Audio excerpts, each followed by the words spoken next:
Hello and welcome, Sam Feltham, the fitness business dude here. Now today we're lucky enough to have Dan Thompson with us from 5 Star Boot Camps. How you doing, Dan? Fantastic, mate. You? Yeah, real good, man. Real good. Sun's just come out. So yeah, it's perfect. um, but yeah, man, I'm really excited to have you on the call. I've watched sort of like everything 5 Star Boot Camps have been doing, and you're based in the Essex area, really, aren't you? Yeah, so it's only most of our camps are in Essex, but we've also got one in Kent, Bedfordshire and Hertfordshire as well. That's fantastic, man. Now, first things first, how did you get into the fitness industry?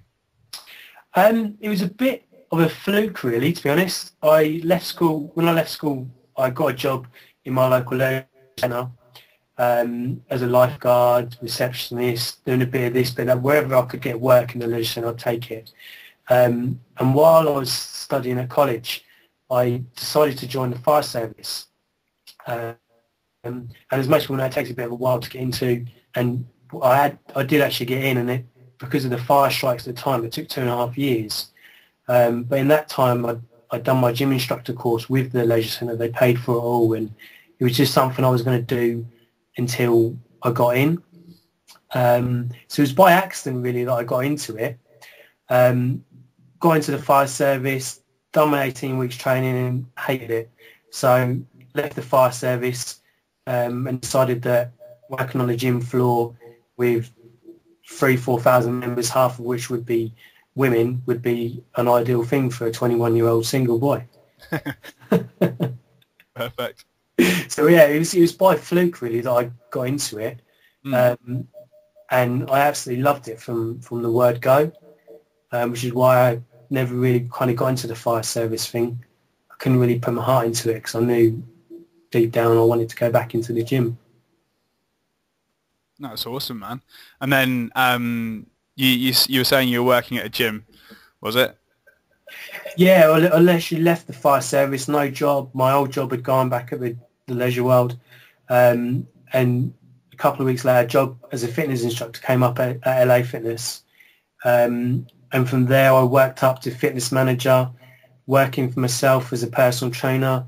Also, again, covered shifts in reception and as a sales advisor as well. So I've done a bit of everything in the health and leisure industry, as it were.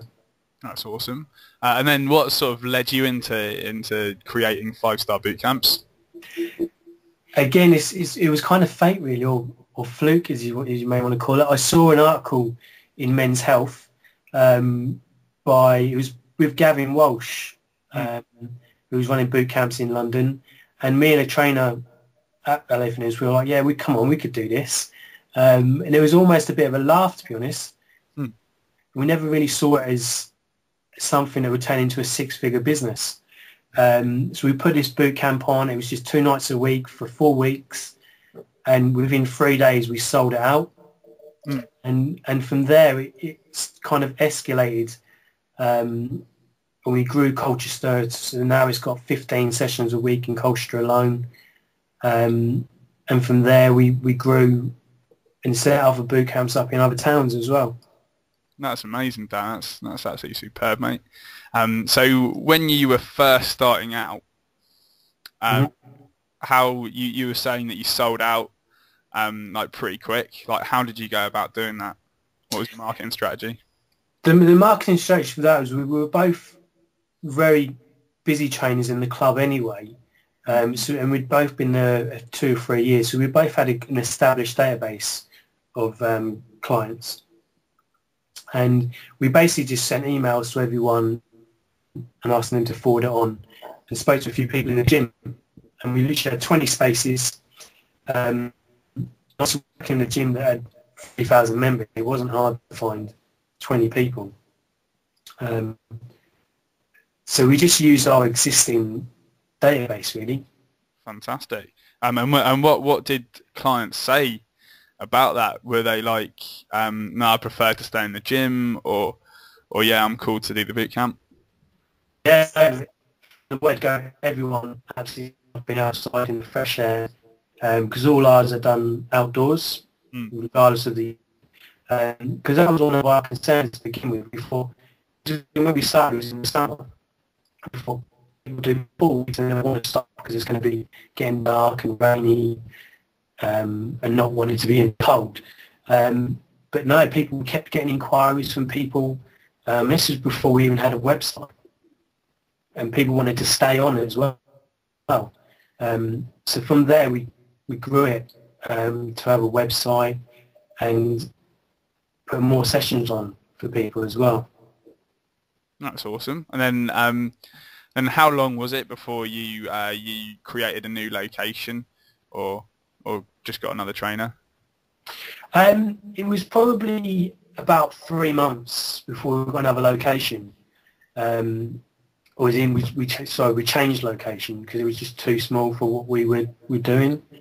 So 3 months later, we started doing 3 nights a week at a local school, and that we use quite a lot of local schools because they've usually got netball courts or tennis courts, and they're all floodlit, so we can go year on all round without having to worry about the weather because it's an all year round location.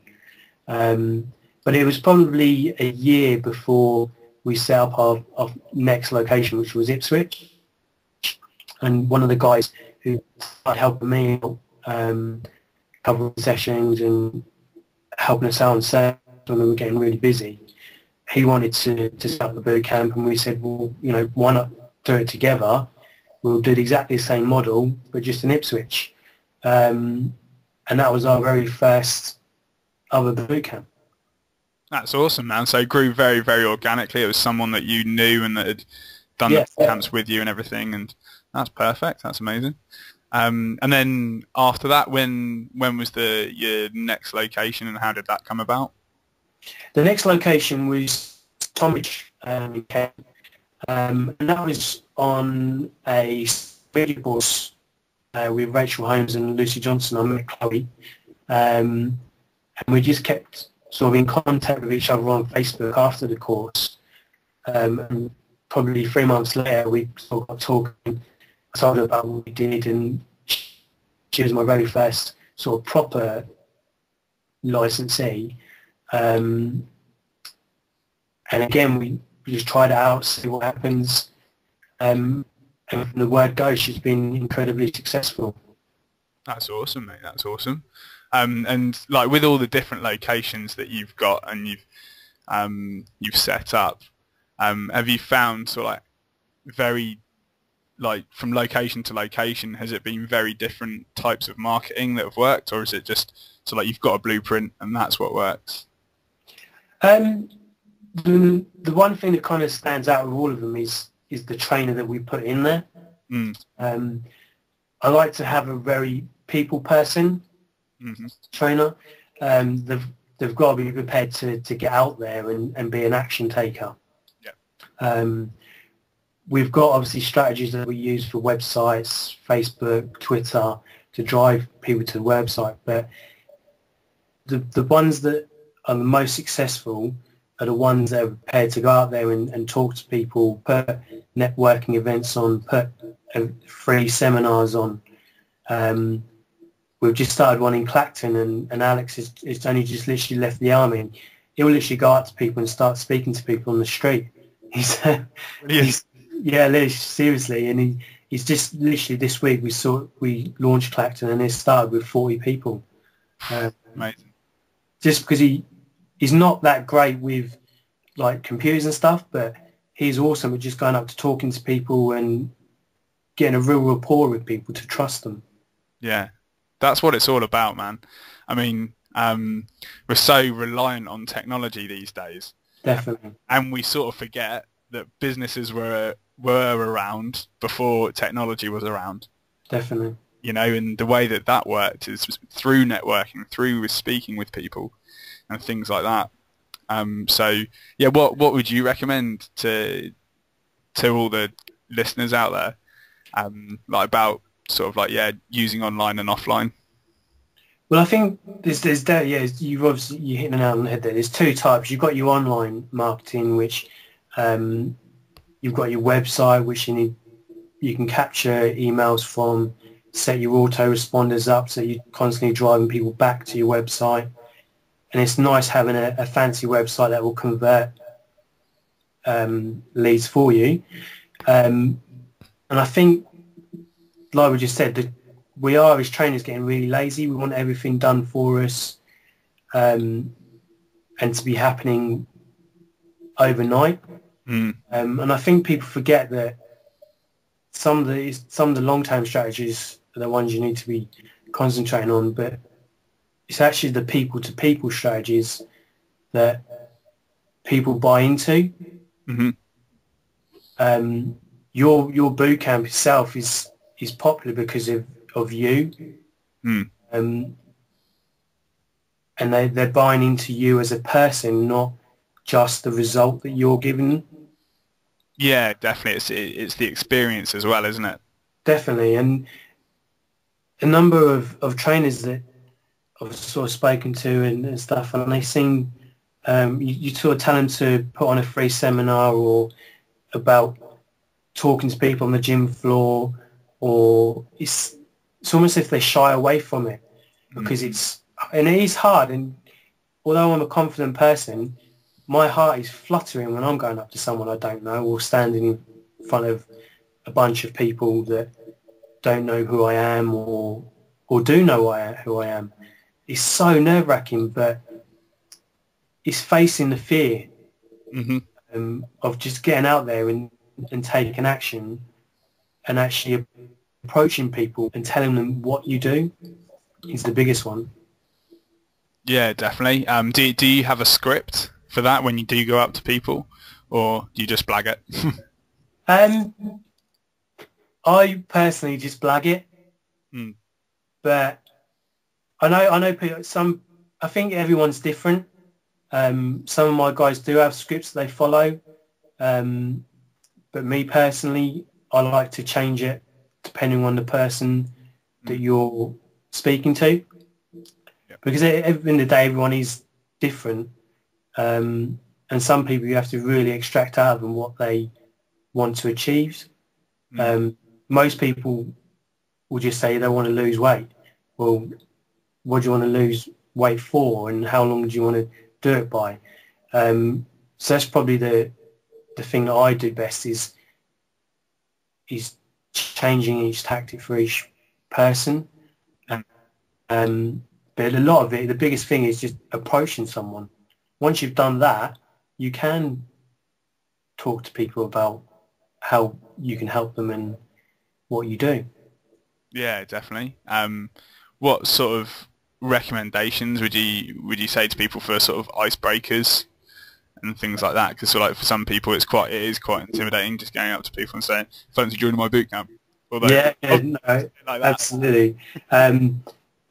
One that I used to use on the gym floor quite a bit was literally, I'd already spoken to him or already given him a business card or a gift card, and I would actually go up to them and give them another gift card or a business card, and 9 out of 10 they'd say to me, "Oh, I've already got one," or "Yeah, you gave me one last week," and I'd actually say, "We'll take another one because you've probably lost it," and they'd usually say to me, "No, I've still got it," and I'd say, "Well, why haven't you rang me?" That's brilliant. That is fantastic. And that usually broke the ice with 90% of people. Some people, it really they just kind of, it goes one way or the other, and but yeah, 90% of people love the icebreaker of being confident and being cheeky. But yeah, that's probably my favourite one. That is fantastic, Dan. That is brilliant. I'll have to try and use that one somewhere. Brilliant. But yeah, I mean, now here's a good question. What are your 3 core marketing principles? I'd say website is my biggest one at the moment. And I do invest a lot of time with website critiquing and getting gurus to look at it and seeing what they say. Um, but it's making sure your content is different to everyone else's, which is the hardest bit, because a lot of trainers seem to be getting lazy and just copying what you've got, and then you've got to change it. But little things, if you look at my website, I've got a big yellow bit around the top 7 bits. It's almost like someone's got a highlighter pen and scribbled around it. Yeah. Because you've literally got 6 seconds for someone to look at your website, and in that 6 seconds they'll decide whether they're going to carry on reading or go away. Yeah. So the first image on your website is really important. Social media these days, as most trainers know, is really important. People I don't know if you're seeing this trend, but I'm actually getting more from Facebook and Twitter now than my existing lists. Yep. I'm probably usually using my email send-outs less and less, and actually doing more with Facebook and Twitter. One that I think is probably really underused in the fitness industry is LinkedIn. Yeah. We've been having massive success with that recently. A lot of the people that use LinkedIn are probably between the age of 25 and 50. They've got a disposable income, got really good jobs, and they've got money to spend on boot camps or personal training, even supplements as well. So it's a really underused part of social media, I think. Amazing. And sort of how do you use LinkedIn in that sort of way? It's very much like Facebook and Twitter. I've actually linked all 3 of mine together using Hootsuite. Right. And I can put the same message out to all 3 from one click. Awesome. And then it's just a case of managing it the same as you would Facebook or Twitter. Oh, great. And so what was the social media engine you're using? It's called Hootsuite, hootsuite.com. Cool. HOOTE and then suite.com. Awesome. Yeah, I'll chuck up a link for that for all the guys. Yeah, nice. That's fantastic. So you got your website, you got your social media, and what's number 3? And then number 3, as I've sort of been banging on really, is your people. Actually talking to people, the stuff that trainers are really good at, but we seem to be getting shyer and shyer.